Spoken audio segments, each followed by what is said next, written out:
Today we are talking about biological classification. First scientific classification given by पहला scientific classification किसने दिया था? Aristotle. Aristotle ने Plantae और एनिमेलिया को अलग अलग डिवाइड कर दिया था। प्लांट में हर्ब्स, शर्ब्स और ट्रीज को रख दिया था। एनिमेलिया में एनीमिया और इनीमिया को अलग अलग कर दिया था। अनीमिया वो है जिसमें आरबीसी एब्सेंट होती है और इनीमिया वो है जिसमें आरबीसी प्रेजेंट होती है। Now we are talking about two kingdom classification which is given by Corylus Linnaeus. Corylus Linnaeus ने प्लांटे और एनिमेलिया दो अलग अलग किंगडम बनाए थे। अब हम आगे जाके इनके कैरेक्टरिस्टिक पढ़ते हैं कि किन बेसिस पर इन्होंने प्लांट और एनिमल को डिवाइड किया। First characteristic is cell wall. जिन ऑर्गेनिजम्स में सेल वॉल प्रेजेंट थी उनको किंगडम प्लांटे में रख दिया और जिनमें सेल वॉल एब्सेंट थी उनको किंगडम एनिमेलिया में रख दिया। लोकोमोशन, जो ऑर्गेनाइजम मूवमेंट कर पाते थे, लोकोमोशन कर पाते थे, उनको किंगडम एनिमेलिया में रख दिया और जो नहीं कर पाते थे उनको किंगडम प्लांटे में रख दिया।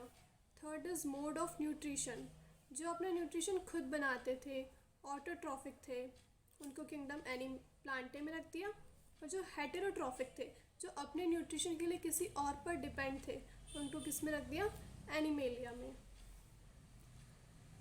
बैक्टीरिया को किंगडम प्लांटे में रख दिया, फंजाई को भी किंगडम प्लांटे में रख दिया और जो किसी स्टिमुलस को रिस्पॉन्ड कर पाते हैं फास्ट, उनको किंगडम एनिमेलिया में रख दिया और जो स्लो रिस्पॉन्ड कर पाते हैं उनको किंगडम प्लांटे में रख दिया।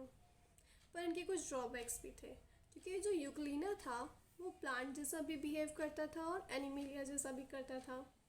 मतलब उसमें कुछ कैरेक्टरिस्टिक ये वाले थे जो इनमें प्रेजेंट है और कुछ वो थे जो इनमें एब्सेंट है।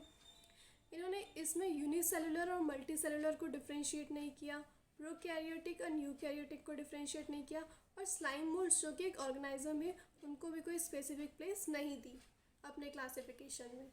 ठीक है, जैसा कि हमने देखा कि टू किंगडम क्लासिफिकेशन के फर्दर कुछ ड्रॉबैक्स निकल गए थे, इसलिए एक साइंटिस्ट थे अर्नस्ट हैकेल, इन्होंने एक नया क्लासिफिकेशन बनाया जिसको नेम दिया three kingdom classification. Was given bye Ernst Hückel, है ना। इन्होंने प्लांटे और एनिमेलिया तो कोरोलस लीनियस ने दिया था, इन्होंने एक नया किंगडम निकाला जिसका नाम दिया मोनेरा, यानी कि जितने भी यूनिसेलुलर ऑर्गेनिजम्स थे उनको किसके अंदर रख दिया? किंगडम मोनेरा के अंदर रख दिया। प्लांट के अंदर फर्दर इन्होंने फंगस और प्लांट्स को एक साथ रख दिया और एनिमेलिया के अंदर इन्होंने वर्टिब्रेट्स और इनवर्टिब्रेट्स को एक साथ रख दिया। Now we are talking about four kingdom classification which was given by Copeland. अब हम फोर किंगडम क्लासिफिकेशन की बात कर रहे हैं जो कोपलैंड ने दिया है। कोपलैंड ने मोनेरा, प्रोटिस्टा, प्लांटे और एनिमेलिया चार ग्रुप्स बनाए थे।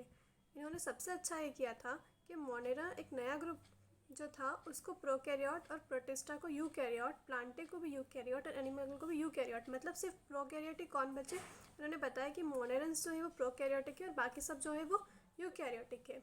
लेकिन इनका ड्रॉबैक ये था कि इन्होंने किंगडम प्लांटे में फंगस और प्लांट्स को एक साथ रख दिया, जबकि फंगस जो होते हैं वो हेटेरोट्रॉफिक होते हैं और प्लांट जो होते हैं वो ऑटोट्रॉफिक होते हैं। Now we are talking about five kingdom classification which was given by R.H. Whittaker. कब दिया था? 1969 में दिया था।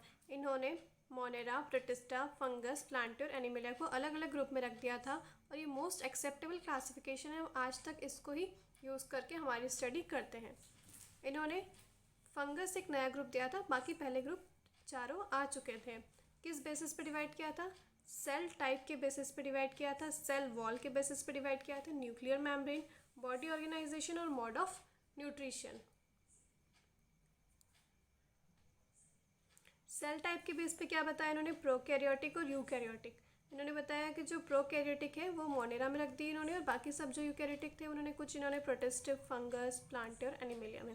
प्रोकैरियोटिक और यूकैरियोटिक होता क्या है? जिन ऑर्गेनिज्म में न्यूक्लियस और न्यूक्लियर मेम्ब्रेन एब्सेंट होता है उनको इसमें किस में रख दिया? मोनेरन्स में। और जिनमें न्यूक्लियस और न्यूक्लियर मेम्ब्रेन प्रेजेंट होती है वो यूकैरियोटिक होते हैं, उनको इन्होंने प्रोटिस्टा, फंगस और प्लांटे और एनिमेलिया में रखा। Next cell wall. जिन ऑर्गेनिजम्स की सेल वॉल पॉलीसेकेराइड और अमाइनो एसिड से मिलकर बनी हुई थी उनको इन्होंने मोनेरन्स में रख दिया। जिनमें कुछ में सेल वॉल प्रेजेंट थी प्रोटिस्टा में रख दिया। अगर उनकी सेल वॉल काइटिन से बनी हुई थी तो इन्होंने फंगस में रख दिया अगर सेलुलोज में बनी हुई थी तो प्लांटे में रख दिया, और जिनमें सेल वॉल एब्सेंट थी उनको किस में रखा, किंगडम एनिमेलिया। अब बात करते हैं न्यूक्लियर मेम्ब्रेन की।